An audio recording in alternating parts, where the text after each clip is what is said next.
Hi hello welcome back to our channel చిన్ని నాగూస్ world. ఎలా ఉన్నారండి? బాగున్నారా? నేనైతే చాలా బాగున్నాను. మీరు కూడా బాగుండాలని అయితే మనస్ఫూర్తిగా కోరుకుంటున్నాను. టుడే వ్లాగ్ వచ్చేసి ఈరోజు వ్లాగేనండి. ఈరోజైతే నేను చేపల పులుసు అయితే చేశాను. చేపల పులుసు చాలామంది చాలా రకాలుగా చేస్తూ ఉంటారు. నేను కూడా 2-3 రకాలుగా అయితే చేస్తూ ఉంటానండి. ఈరోజు నేను ఏ టైప్లో చేశాను అనేది ఈరోజు వీడియోలో అయితే చూపిస్తాను. చాలా అంటే చాలా బాగుంటుందండి, కానీ చాలా సింపుల్గా అయిపోతుంది. టేస్ట్ మాత్రం నెక్స్ట్ లెవెల్ అనే చెప్పాలి. ప్రాసెస్లోకి అయితే వెళ్దాము. కర్రీ కోసం అయితే స్టవ్ మీద అయితే కళాయి పెట్టుకొని అందులోకి అయితే 100 గ్రామ్స్ అయితే ఆయిల్ వేసుకోవాలి. ఆయిల్ హీట్ అయిన తర్వాత అందులోకి అయితే ఉల్లిపాయ ముక్కలు అయితే వేసుకోవాలి.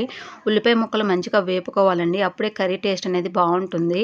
అందులోకి పావు స్పూన్ అయితే పసుపు అయితే యాడ్ చేసుకోవాలి. పసుపు వేసుకున్న తర్వాత రుచికి తగినంతగా సాల్ట్ అయితే వేసుకోవాలి. సాల్ట్ వేస్తే ఆనియన్ ముక్కలు అయితే త్వరగా మగ్గుతాయండి. నేనైతే ఇక్కడైతే సాల్ట్ అయితే వేసాను. వేసుకొని మంచిగా వేపుకోవాలి. వేగిన తర్వాత అందులోకి అయితే అల్లం వెల్లుల్లి పేస్ట్ అయితే వేసుకుందాము. ఈ ప్రాసెస్లో చేసిన చాలా బాగుంటుందండి. అన్నీ కలిపి పెట్టుకొని అయితే ఇంకో వేరే సెకండ్ మెథడ్లో అయితే చేస్తాను. అది నెక్స్ట్ టైం చూపిస్తానండి. ఆ ప్రాసెస్ కూడా చాలా అంటే చాలా బాగుంటుంది. ఉల్లిపాయ ముక్కలు అయితే మంచిగా మగ్గినాయండి. అందులోకి అయితే అల్లం వెల్లుల్లి పేస్ట్ అయితే వేసుకోవాలి. అల్లం వెల్లుల్లి పేస్ట్ అప్పటికప్పుడు ఫ్రెష్గా పట్టుకున్నది అయితే టేస్ట్ అయితే బాగుంటుందండి.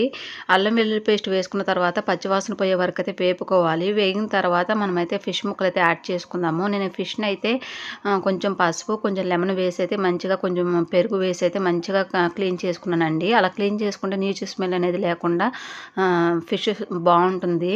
ఒకసారి అలా ట్రై చేయండి. ఇక్కడైతే నేనైతే మంచిగా వేగిందండి. ఫిష్ అయితే యాడ్ చేసుకుందాము. అల్లం వెల్లుల్లి పేస్ట్ అయితే పచ్చివాసన పోయే వరకు అయితే వేపుకున్నానండి. అందులోకి నీట్గా క్లీన్ చేసిన ఫిష్ ముక్కలు అయితే యాడ్ చేసుకుందాము.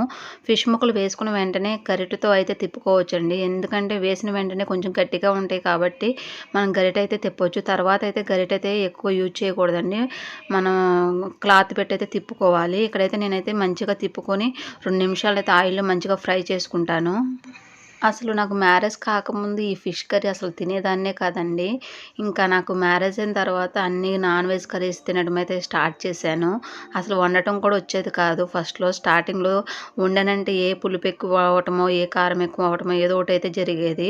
ఇప్పుడైతే పర్ఫెక్ట్‌గా మంచిగా అయితే చేస్తున్నాను. అందులో అయితే రుచికి తగినంత కారం అయితే యాడ్ చేసుకోవాలి. కారం అయితే 2 స్పూన్స్ అయితే వేసానండి. కారం వేసుకొని కర్రీని అయితే తిప్పుకొని 2 నిమిషాలు అయితే మగ్గనివ్వాలి. మగ్గిన తర్వాత అందులోకైతే చింతపండు రసం అయితే యాడ్ చేసుకుందాము.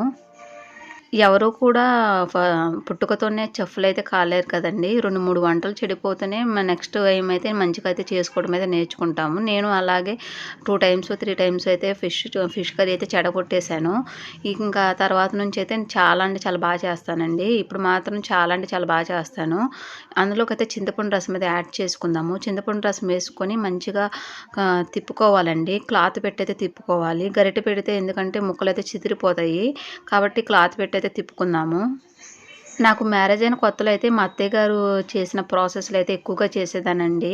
ఫిష్ కర్రీ అంటే ఎక్కువ ఉప్పు, కారం, పసుపు, చింతపండు రసం, ఆయిల్ అన్నీ కలిపి ఒకేసారి స్టవ్ మీద పెట్టేవాళ్ళండి.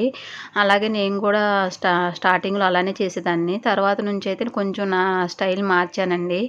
ఇంకా నా స్టైల్‌లో కొంచెం వెరైటీగా ఇలా చేసుకోవడం అయితే స్టార్ట్ చేశాను. ఆ ప్రాసెస్‌లో కూడా చాలా బాగుంటుందండి. ఇంకా ఈ ప్రాసెస్‌లో చేస్తే కొంచెం ఇంకా టేస్ట్ అనిపించింది నాకైతే. అందుకని నేను ఎప్పుడూ కూడా ఈ ప్రాసెస్‌లోనే ఎక్కువగా చేస్తాను. అదైతే త్వరగా అయిపోతుంది. ఇది కొంచెం లేట్ అయినా కూడా కొంచెం టేస్ట్ మాత్రం చాలా అంటే చాలా బాగుంటుందండి. ఒకసారి ట్రై చేయండి. చింతపండు రసం యాడ్ చేసుకున్న తర్వాత పచ్చిమిరపకాయ చీలికలు అయితే యాడ్ చేసుకోవాలండి.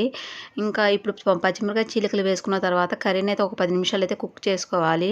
అప్పుడే మన పచ్చిమిరపకాయ చీలికల ఘాటు కూడా మన ఫిష్ కర్రీకి పట్టి టేస్ట్ అనేది బాగుంటుందండి. ఇక్కడ మూత పెట్టుకొని ఒక 10 నిమిషాలు అయితే ఉడికించుకుంటాను.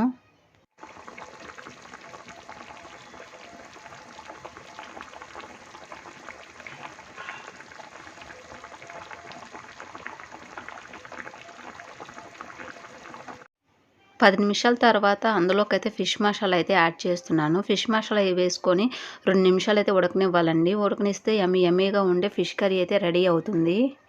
ఫైనల్లీ అందులో అయితే కొత్తిమీర అయితే వేసుకోవాలండి. నా దగ్గర కొత్తిమీర లేదు. నేను అందుకే కొత్తిమీర అయితే వేయలేదు. మీ దగ్గర ఉంటే కొత్తిమీర అయితే వేసుకోండి. టేస్ట్ ఇంకా బాగుంటుంది. ఈ ప్రాసెస్‌లో ట్రై చేసి మీకు ఎలా వచ్చిందో కామెంట్ అయితే చేయండి. చాలా అంటే చాలా బాగుంటుందండి. చాలా సింపుల్ ప్రాసెస్ అనమాట. ఇది వేడిగా తిన్నా బాగుంటుంది. చల్లారాక తిన్నా కూడా చాలా బాగుంటుంది. ఒకసారి ట్రై చేసి ఎలా వచ్చిందో కామెంట్ చేసి ఒక లైక్ అయితే ఇవ్వండి. Please subscribe